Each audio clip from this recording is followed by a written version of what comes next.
We are back. And where is Revati? I think I should. I like this.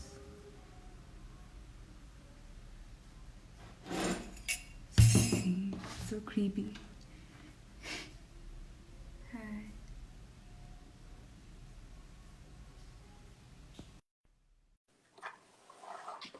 Hi.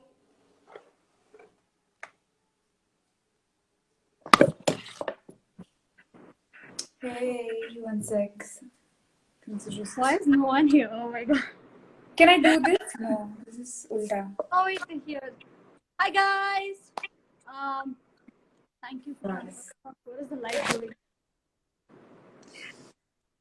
Okay, we'll just wait for a few more people to join and then begin. Yeah. I'll Cool. just Okay, am I Teda now? Is this fine? You're Uh, upside down. now? Okay. Oh gosh. Yeah, now it's fine.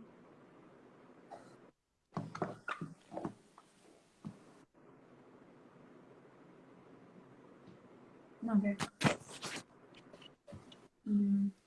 Okay, we have 17 people. I think we should begin. Yeah, cool. Hey, your voice is not clear. My voice? Yeah, someone saying your voice is not clear. Okay. I think it should be better now. I mean, I don't know what to do. My internet is on. Oh, it's raining here, so it might be that my Wi-Fi is a little slow. Oh. Okay, we just start. It'll be fine. Yeah. Okay. I'm gonna have to hold it like this. Okay, you start. No, start with the introduction. I'm very tired. Okay, fine. So, I'm Tej, and I'm a journalist, and this is Rave, and she is, I don't know. How do you? That doesn't matter. Just get to the topic. Yeah. And today we're going to talk about BDSM. And we had a lot of you kind of write in and say that this is a sexual experience that you were all very curious about. And we asked you what you already knew about BDSM and what you wanted to know. When we asked you what you already knew about BDSM, a lot of you came forward and said that you knew that it was a community that respected consent.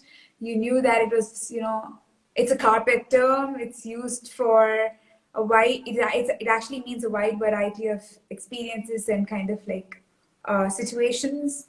And what else? I think, but a lot of you also had questions about how it really worked. If people. Most people didn't really seem to know what it was exactly about. I mean, all they know is That from too. mainstream media and things like 50 Shades of Grey, which is an insult to the BDSM community, by the way. I haven't watched it. You should tell us about it. No, the books. I read the books and I haven't read it either. What does it say? Like, why is it a bad example to learn? I mean, it shows a very exaggerated version of not just exaggerated. Even in the book, there's not exactly like the boundaries of consent are kind of blurred the way the author has written it, and it just shows like Christian Grey is this sociopathic dominant man who wants to destroy Anna and keep her for himself, and like typical straight guy shit.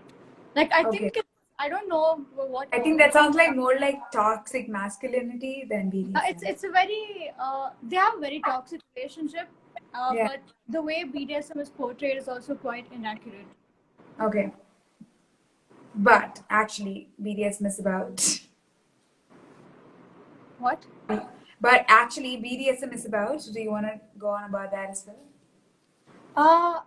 Yeah. So BDSM. Many people don't know the full form of BDSM. It's actually bondage, domination, sadomasochism. Yeah. So we're gonna go into each of those. Did you read up on them? I did actually. And I'll tell you about how I got introduced to the topic of BDSM. I have not watched most movies because I didn't have the attention span for most of them. But how I got introduced to BDSM was last year. I went to this fellowship at by Ori Kalankini about gender and sexuality. And there we had someone from Delhi's Kinky Collective join us, who told us about what is the idea behind pain and pleasure really is, and how the philosophy behind it really works, and how there is an element of play in sexual experience, which is what most people look forward to, and which is what we kind of have lost in most aspects of our life. So we kind of seek it in our privacy, in our bedrooms, right? That is the idea with which she introduced me to it. And before that, I think when I was very young in college, I think 17 or 18 years old, I read this book called Venus in Furs, which was by the guy, I think Richard Massock. His name is Massock, which is how masochism, the name of masochism comes in. And he talks about, and that book ends very, very differently, where that book, he talks about BDSM in such a way where he wants to be someone's slave, but then the power dynamics keep shifting. And towards the end, he realizes that this power dynamics actually exists between him and his lover, who's a woman, because it's a gendered inequality. He, in fact, at the end of the book, calls for gender equality. He says, until there is gender equality, we cannot see each other as equal companions. We will always try to kind of, play these power dynamics in some way in our lives, and that happens to be in the bedroom in certain relationships. So we have to. I mean, I have something to address that point later on.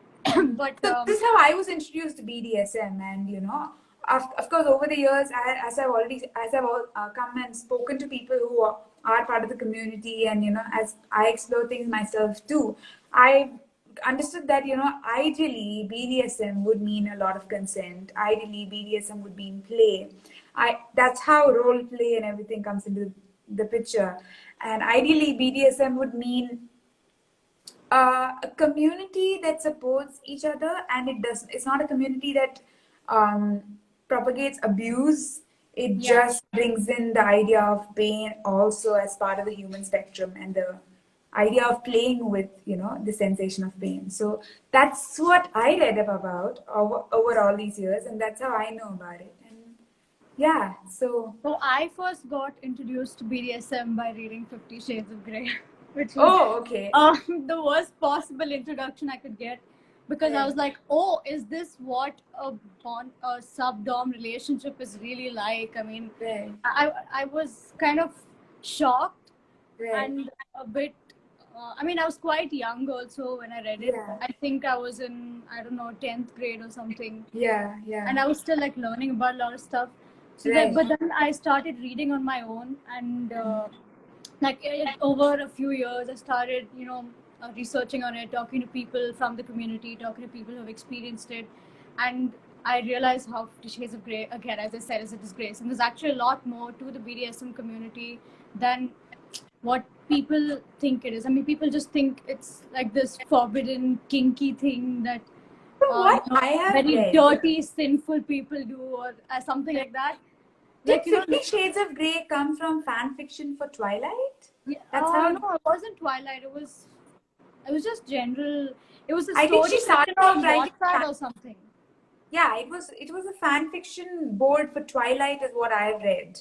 I haven't watched the movies and I haven't read the books, so I'm very unqualified to comment. But I've read that she actually got the idea of this book, this plot, from Twilight. And Twilight also, I have read about 50 pages of the first book, and in that it just seems like a very toxic relationship that's being romanticized. Twilight is a toxic relationship, but there's no BDSM and all of it. So from that, she was inspired to write a fan fiction, which became 50 Shades of Grey. So it's basically taken from a book that romanticized toxic relationships, and from there she introduced the idea of element of BDSM. And that seemed, because we have such few references in mainstream media about BDSM, that's kind of taken to be interpreted as BDSM as a whole. That's not the plot of that movie at all. The plot of the movie is a relationship gone awry. Is how I think it is, like from what you're telling me and what I have read about it. So that's so weird. Like, and unfortunately, that's the problem with all of these things, right? It's so stigmatized because it has a very linear, very single point. It's a very niche thing that no one That's being really knows misrepresented. about. Like, it's a Yeah. very small community that, you know, actually practices it as it's supposed to be, and others just fantasize about it or watch it in porn and stuff, and they're completely like not properly depicted. Right. And another thing that came about was that a lot of people experience rape fantasy, and that is another um, point of contention, I feel, where people are just like, what does it mean to also not want to be raped but also having rape fantasy? And I was just like, a fantasy is completely different from real life violence. A fantasy is role play, a fantasy is consensual, and that might be where BDSM can be used as a technique to explore a fantasy, right? Where there is still consent and one person can always tell you no, stop, and the other person stops, because that's the matter of trust. That's why, you know, there is. Yeah, You just want BDSM to. places a lot of emphasis on safe words and Yeah, things exactly. like that. Yeah, where consent is everything. Where you're like, we are going into a very forbidden and very very unknown territory here, where we are exploring the idea of pain, using it for pleasure, and you know, I just want to explore this with you, and that's how the consent begins. And but if you want to stop, if you feel like, no, I've gone too far in one direction, I think you should always have that kind of leeway out of that situation. So that's how I've understood BDSM to be, and that's my idea of the community. And that's the problem with the idea of blaming the victim for abuse, I feel, because um, yeah, the consent is never taken seriously, and consent is thought to be yes in the From beginning. what Consent I've is seen, not the enthusiastic BDSM consent. community places a lot more emphasis on consent and communication than any relationship that, Yeah. like any kinds of relationship that I've seen. I mean, they're Right. very, very like particular about it. So that's one good thing that we have to take away from that. You know, despite whatever acts they might partake in. Right. Right. Yeah, and so a lot of people had questions. Do you want to get to that part? Yeah. Should we first explain Yeah. Okay. Yes, of course. BDSM? Yeah. Go for it. Go for it. Yeah. Okay, I'll start with domination because that's something I actually have experience with. Okay. So, domination in BDSM, most people don't know that DOMs and subs, I mean, it can be a fun thing that you just do with your partner, but there are actually people out there who are like professional DOMs. You know, they can be both male and female. It's called a dominatrix or just a DOM for short. Dominatrix is usually referred to a female. So these professional DOMs actually have these contractual agreements or relationships with subs. They can, which states the terms of the relationship and like what is okay, what is not, what is their safe word, and things like that. It's usually a written contract that's agreed upon by both the parties, so it's fully consensual, and it's kind of like a like a master slave thing is what I've heard, because many people they call their DOMs their masters and things like that. But there are also people who provide these services to paying clients for fun, for people who want to experience what being dominated is like, what being submissive is like, and things like that. So there are. Can I quickly button and tell you? Can I quickly button and tell you about how I? Yeah. So I think the first time I watched domination happen, like, because we are all introduced to these concepts, if not in experience, but through media, right?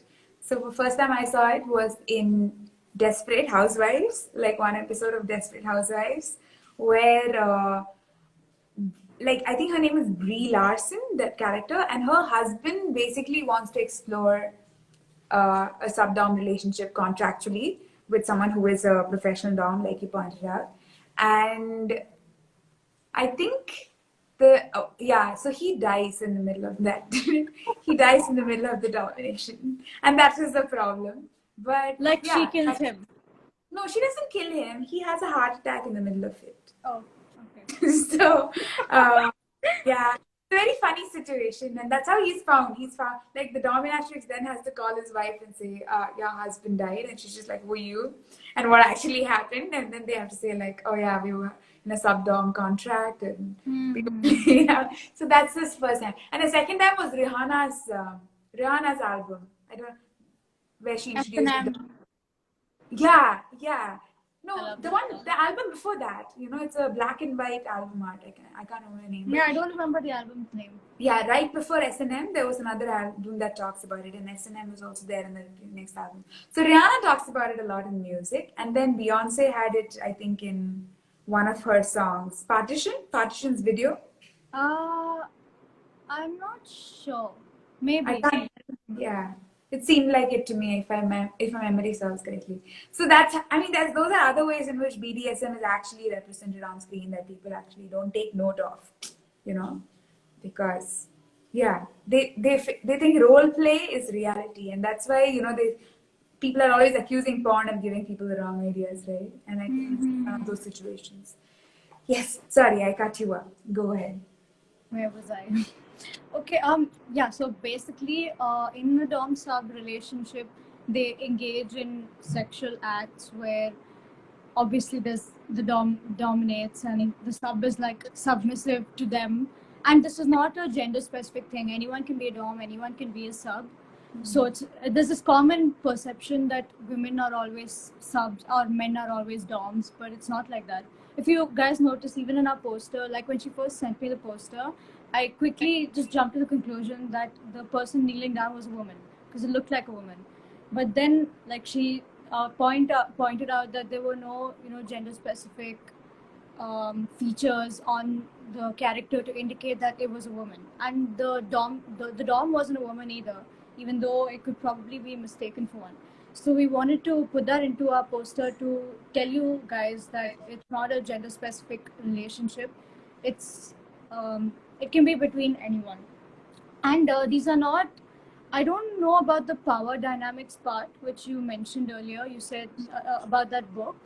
Yeah. But from what no, that's just one person's concept of why they indulge in BDSM. That's his commentary on it. It's a fiction book, fictitious book. Yeah. Yeah, but from what I've seen, it's like you don't necessarily have to be a submissive person in real life, like have a submissive personality to be submissive in bed. It's just something you choose to do. There are also these women who are like, if you're submissive, you're not a feminist and shit like that. I mean, that's not true. really Because I feel like I enjoy submission, and I identify as a feminist, and I don't think anybody would. No, I mean, it's your choice. It's something you engage in consensually. So, yeah, and with in a trusting relationship. So I just, in that moment, in that area, in that time, you just have a contract that I will be your sub, and that does not mean that I consent to so and so.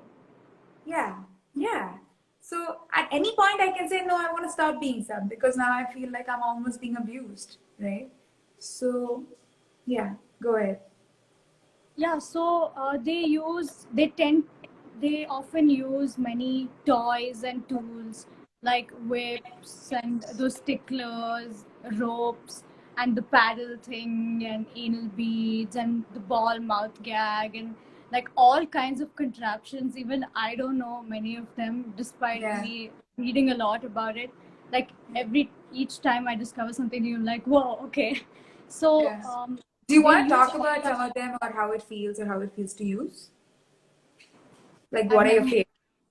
Oh, you've never used it. Oh, okay. Me neither. I'm always like, I think there's a museum somewhere where some royalties instruments like these equipments are on display. I can't remember. I don't know if I'm confusing it with the whole vampire. What is that Dracula's thing? But I feel like it is on display somewhere. And I know of some museums where these exist, and it's absolutely beautiful to see. And I feel like the craftsmanship is amazing. And I the know kind they of are really pretty looking yeah, stuff. yeah. Okay, my cat is stuck outside the window, so you have to hold on for a second. She's cooking. I'm sorry. Oh, no, she's in. You can hear her almost. So, yeah. Go ahead. Sorry. Okay, but I can explain what some of them do. I mean, whips. Whips can be, they're not like actual whips which are used to punish criminals. They're made of Yeah. specific materials like leather and all to, playfully whip the submissive. And like different degrees of pain are Right. administered because they find pleasure from the pain. And if it's too much for them to bear, they use this thing called a safe word, which is an agreed upon word in the contract, which tells the dom to stop. So like once the safe word is said, they just stop everything and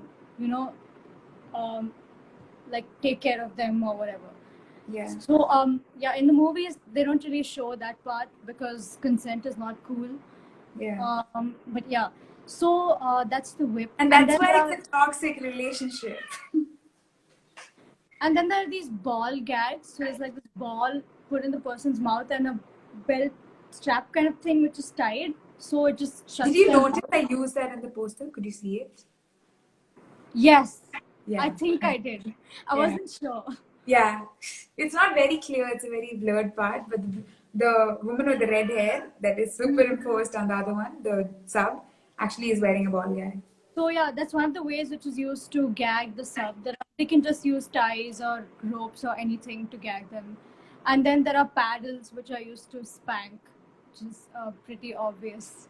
Yeah. I mean, what else could you use a paddle for? Yeah. And I think there are different kinds of a lot of these kinds of things also come from being, it comes from, your childhood where you're told that you're loved by your parents, but your parents are abusive. When they're spanking you as a child, but they're also your parents, and you're told, you're conditioned, you're coached by the entire society to tell you that your parents love you. And that's where you kind of confuse these things, but you still enjoy the act because as a child you thought this person loves me and this is how they are showing me affection. So you kind of develop that kind of it's a gesture. You want that gesture because you in your brain it's kind of coded because of your childhood, because it's of like the an language. association between the two things. Exactly. But I But don't that think it's but always that doesn't. like that. It really depends Not on always, but not always. Of course, not always. But I'm saying these are some of the ways in which you can use this as a tool to deal with that instead of actually getting into an abusive relationship. I feel, and yeah, and this is the play. And just because you use the gesture doesn't mean you want the same level of pain that you experience when you were a child, right? It's just a way. It's just a gesture. You just want someone to play the role of it, and then you tell them when it's too much and when it is actually helping you feel the the affection or the pleasure. Yeah, I've been told by many men that they enjoy being dominated by women because Right. they have like mommy issues or whatever. Right. So yeah, Yeah, you have a point. yeah. Not just that, I feel women are also just exhausted playing this dominating role that they're expected to perform their Of toxic submissive men. Yeah, It's yeah, just and I'm sure they want to be submissive too, and they're just like, okay, I want to explore it in my bedroom, and why not? Yeah. Okay, going back to toys.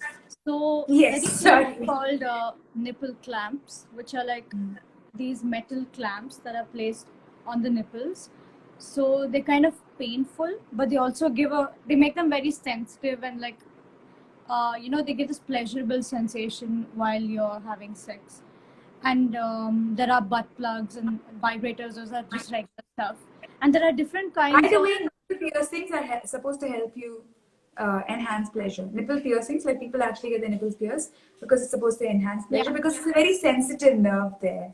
So all you're doing is you're stimulating a nerve, and sometimes nipple clamps even have this electrically connected thing I've heard. Like you can but it's pass very mild light, electricity. electric You current. can't like power a Yeah. phone or something. It's very mild Yeah. electricity. Yes. Yeah. And there are different kinds of bondage tools like ropes and harnesses and like suspension thingies. I don't know what they're called, but they look really cool. Have you heard of shibari? It's like this Japanese rope Yes. bondage thing. It's so beautiful. Like it's so Yeah. aesthetically There's an pleasing. entire ritual around it, and that's the thing, right? Like sexual experience was such an art back then, which is why they had geishas. Obviously, that's also was quite an abused institution, but the entire system was built around sexual experience as an art. It was seen as sacred, not as taboo, not for reproduction, not for progeny, right? It was seen as an art. And yeah, it's actually a very beautiful thing, the whole Japanese, how they use shibari. I think geishas used to use it or something like that. It's what I remember reading. I could be wrong. Yeah. Can't think of anything else right now. Blindfolds. Yeah. Some people use zip ties to, like, the supermarket zip tie, the plastic one. The thing which The you have to Ziploc. tie.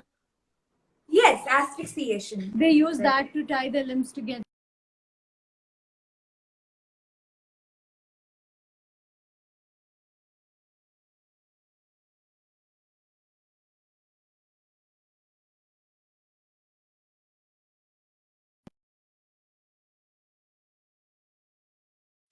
Okay, I'm back. Are you back as We well? lost you for a minute there, like your video. Yes, I did. It's poor connection.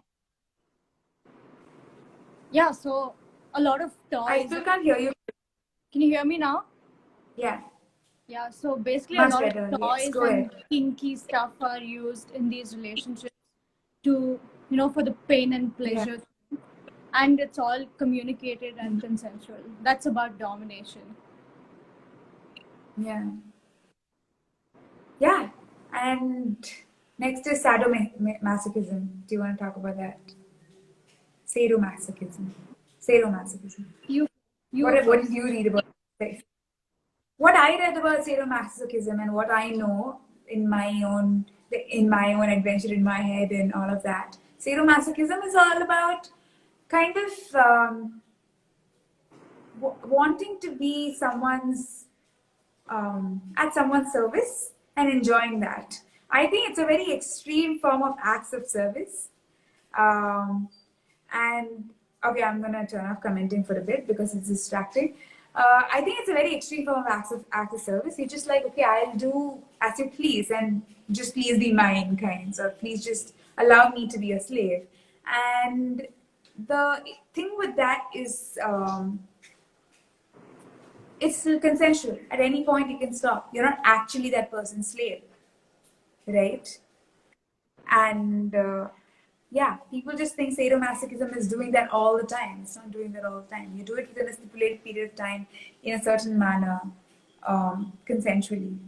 Yeah. There's also this aspect of people deriving pleasure from their humiliation or pain.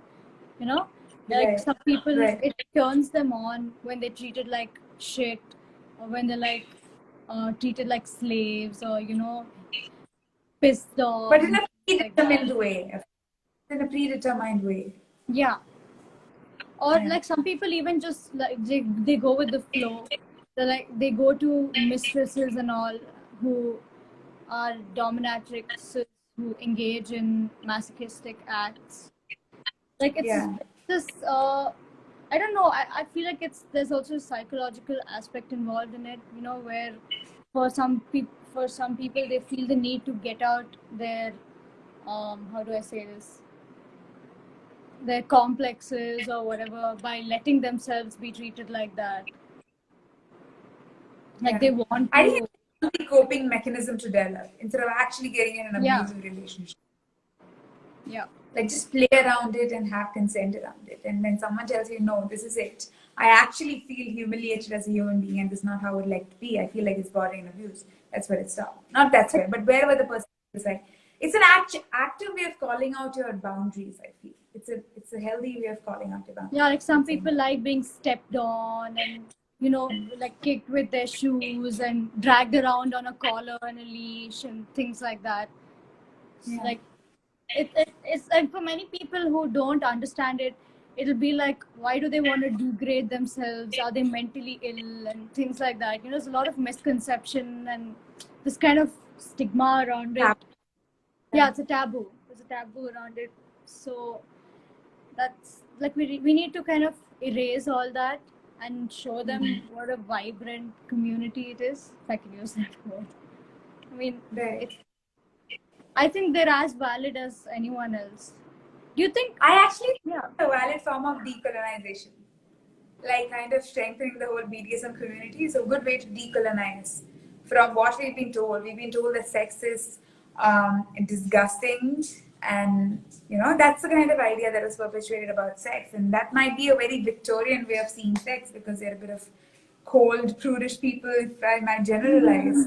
But when it comes to most of the global south, when it comes closer to the equator, people like to engage in these beyond BDSM. Even if you see like a lot of the literature around sex in India and a lot of practices in many tribal cultures, there's a way of seeing sex. Yeah, very sex positive, and they like the idea of exploring the body and each other's bodies using sex. And it's not seen as just an act of progeny. And yes, progeny does occur, and they are supportive as a community about that as well. But they're constantly there to allow it as a form of play for children and facilitate it, and not see it as disgusting. Oh wow, I have a power cut, and this might go off. I can see you a bit. Okay, I'm gonna turn on my hotspot because my Wi-Fi will go off soon. Yeah. If I go off at some point, I will try to come back on. Okay, it's pouring move outside. to the questions. Yeah, let's go move on to the questions. I sent you some of them, right?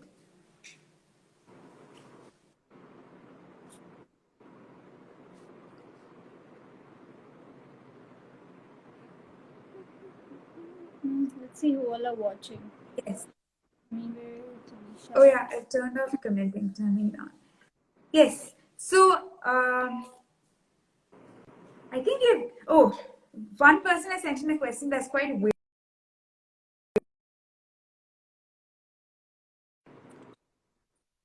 Dudes cross-dressing just be subs. Is this a thing? Like, I don't know how to I didn't answer get that. you what? I feel like it's very weird. Dudes cross-dressing just to be subs. Is that a thing? I don't know what that means. It probably is a thing. I don't know. I mean, people cross. What does it mean to be cross-dressing anyway? I feel like cross-dressing is a very derogatory. I know. To be honest, I think nobody's cross-dressing. Clothes don't have gender. Exactly. I found that a very derogatory way of phrasing the question. Whoever sent that in. I don't think they meant it in a malicious way. They just wanted to convey a point.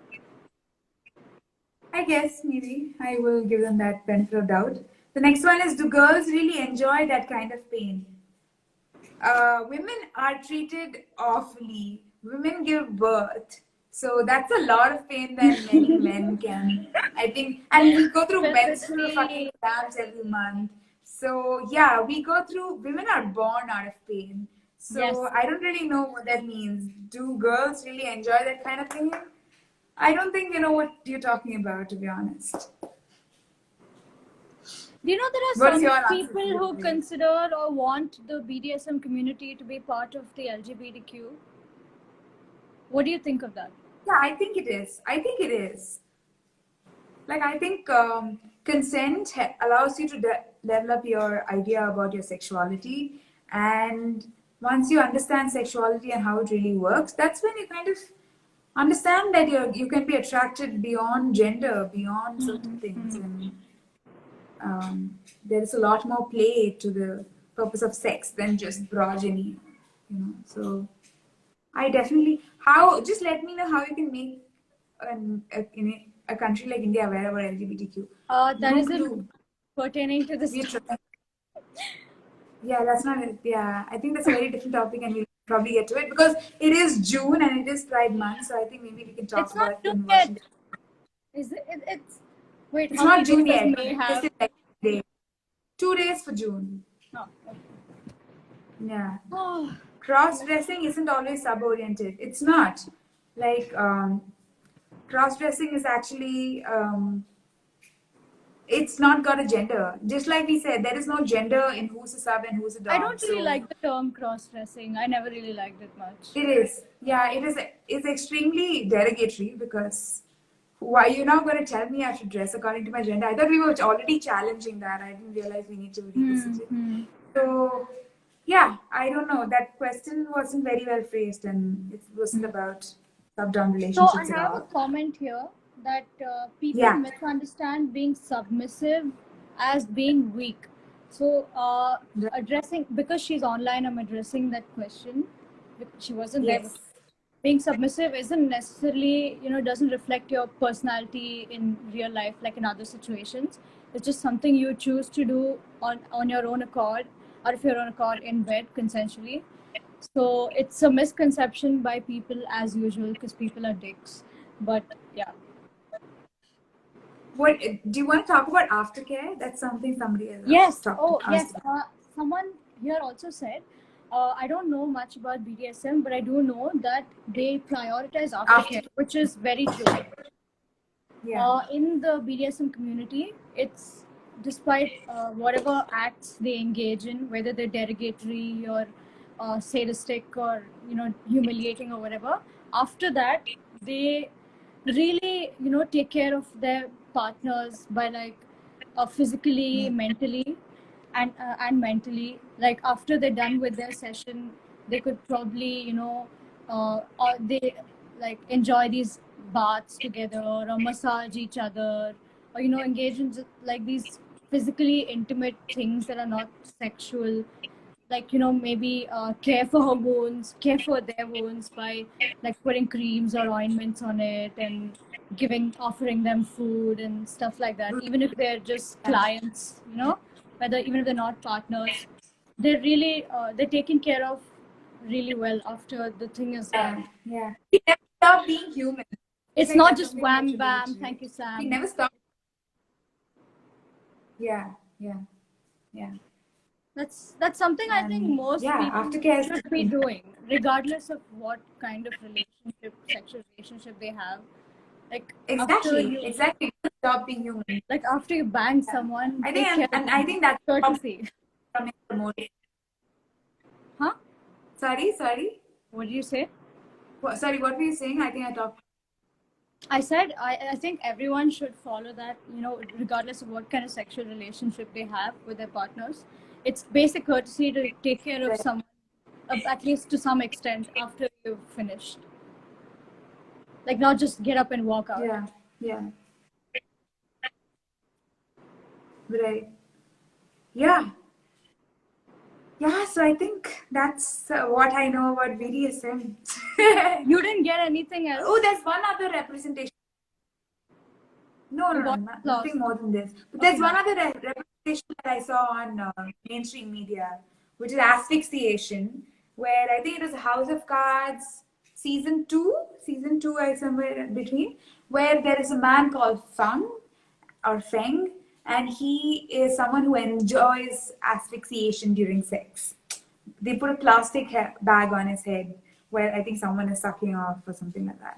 So, but they remember to take it off at the right time, and that is so important to. That's why people shouldn't engage in it without knowing the risks and stuff involved. Like just buy some kinky shit off the internet and then get yourself injured. That's really. So it can get awry, like it can go awry. So it can get really like. It can be that dangerous. Yes, breath play. It's called breath play. Yeah.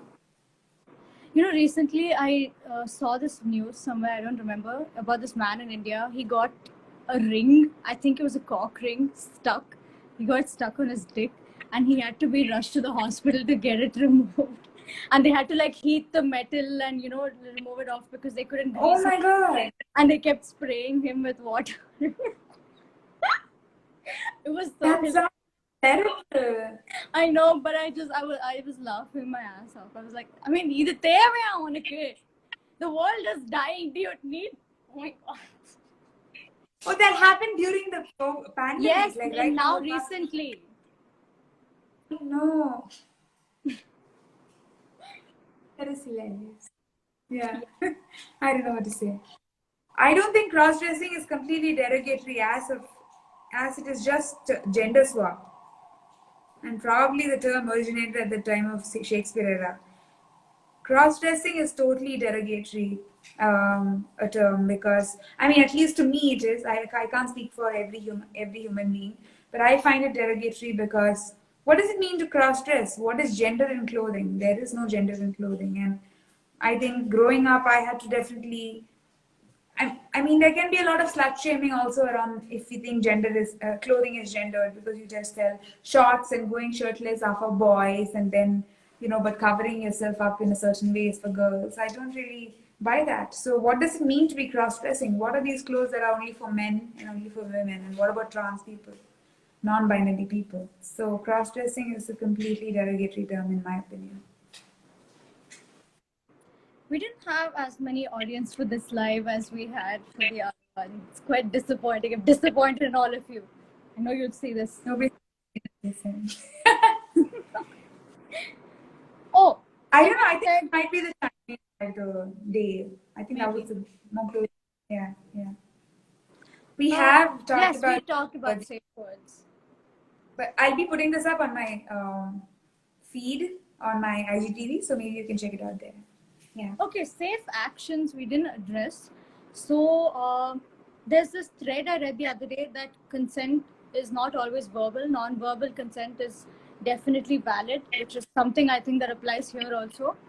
Yeah, exactly. If you're asphyxiating, you need to be able to have an action. Yeah, absolutely. So if there are people in the community who prefer safe actions over safe words to tell the person to stop. Or I mean, the point is non-verbal consent is valid. Obviously, when you don't have a ball gag in your mouth, you cannot talk. You need to be able to have an action. And for many survivors of trauma and abuse, they can't actually bring themselves to say yes or no out loud because of the psychological problems that they've been through. So that's where non-verbal consent really comes into play. Yeah. All the stuff I've got are pretty dumb. So I want to try it. Yeah. I mean, I feel like it's a niche community, and I feel like so much of this knowledge is actually underground as well. I really think so. A lot of banned books, a lot of out of print books, a lot of Oriental books in Oriental languages that we haven't really explored because of our obsession with English and certain languages over others. A lot of obscure practices that happen, in communities that are not urban or, or are maligned or are seen as criminalized. So I feel like that's where a lot of the knowledge, self-bondage. I don't know what self-bondage is. Do you want to take that? Self-bondage is performing bondage on yourself. I mean, like with ropes or harnesses or whatever. You can. Okay. You do it. I don't know why people do it. Probably gives them pleasure or they want to show it to their partners or whatever. But yeah, it is a thing. Okay. Some people that's interesting. Self-bondage while masturbating. So. Okay. I think in a way the choker necklace itself is an act of self-bondage. Like I really like choker necklaces, and like I can totally see you. I feel like that entire fashion trend of wearing choker necklaces comes from the idea of bondage and some of the bondage wear that exists. Yeah. Yeah, even kids. Another place where bondage was used was in the Archie's show on Netflix. What is it called? What show? Riverdale. It was called Riverdale. And I think Betty likes to be a dominatrix, and she discovers that side to herself when she and Veronica are using a scene to be dominatrices to someone they want to get back at. So that is actually also not a great example because you don't use bondage and BDSM as a way of threatening someone or as a way of that is true. No one in the community would ever do that. Yeah. because the consent They has to respect be. their profession. You have to let that person know that this is going to happen to them and then do it. You can't just do. You can't use it as a torture measure and then you call it BDSM. That's not okay. Yeah, many people But think it's, you know, means of torture or punishment. It's not. Like, right. even if the punishment thing, it's consensual. Like, you ask them to spank you and they spank you. You ask them to whip you and they do it. You can't just do it out of Yeah. malice or spite. Like, that's really not done. Right. Okay. You That's can't a also lot. spring it on their knowledge. That's not okay either. Because you need a safe word. You need to determine your safe word and your safe action before you engage with it. So for that, you need to let the person know and discuss it with them, you know, and get their That's consent. why I think it's So really important to engage in this stuff with the right person. Like, someone in my comments said that he's always wanted to try it, but it's always like the right person plays a really important role and they haven't found it yet. So don't just like go and do it with some bitch ass who will misuse it against you. right, and that's why you also have a community around you because even non-consensual fetishes need consent before the act. Absolutely, which is why we said rape fantasies are fantasies that are role played, but you had consent, so it isn't actual rape. It's a fantasy. It's a role play. So yeah, you're right. And sorry, I got completely distracted by the comments there. Eradicate the islands. What? Violence from our heads. I don't think we can ever eradicate the idea of violence from our heads, which is why I feel we had Humans are naturally violent. exactly, and there is a lot of violence in this world because that's kind of how we exist, and even loving some people over others is also an act of violence. You know, who said Zizek said it, and I actually resonate with that. Choosing one person and saying you're the love of my life at the cost of ignoring everybody and everything else is also a very violent act. So we can't ever eradicate the idea of violence, but we can engage in playful violence, which is why kittens and dogs also play duel.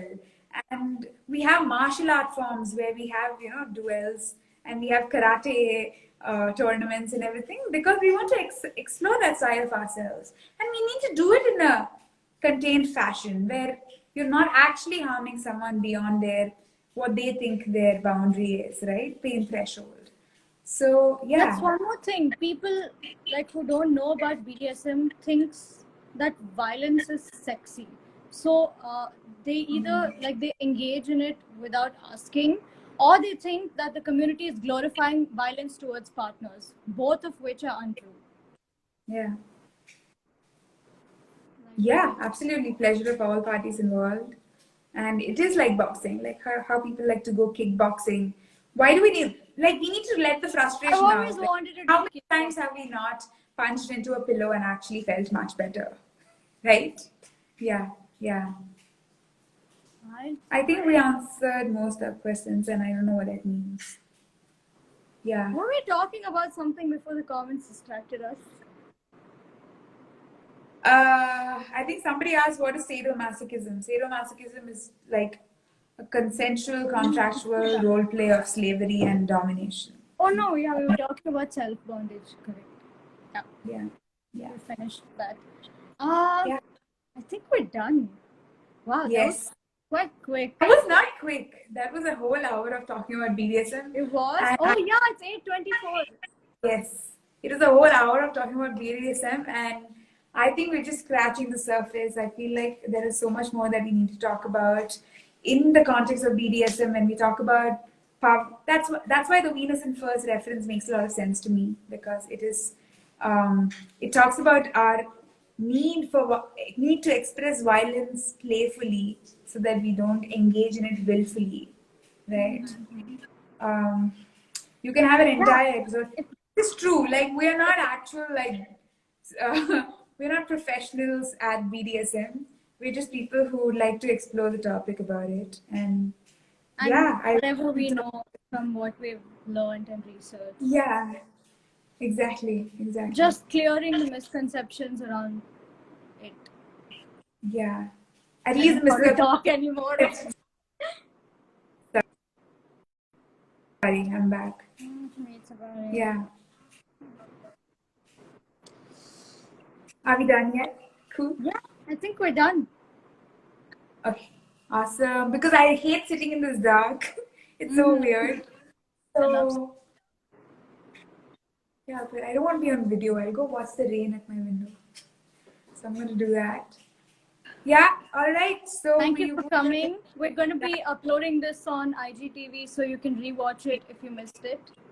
Yeah. And And all you up like people the who are thing. disappointed, you better be there for the next live. Otherwise, I'll hunt you down and kill you. Okay. Awesome. Bye, Rafe.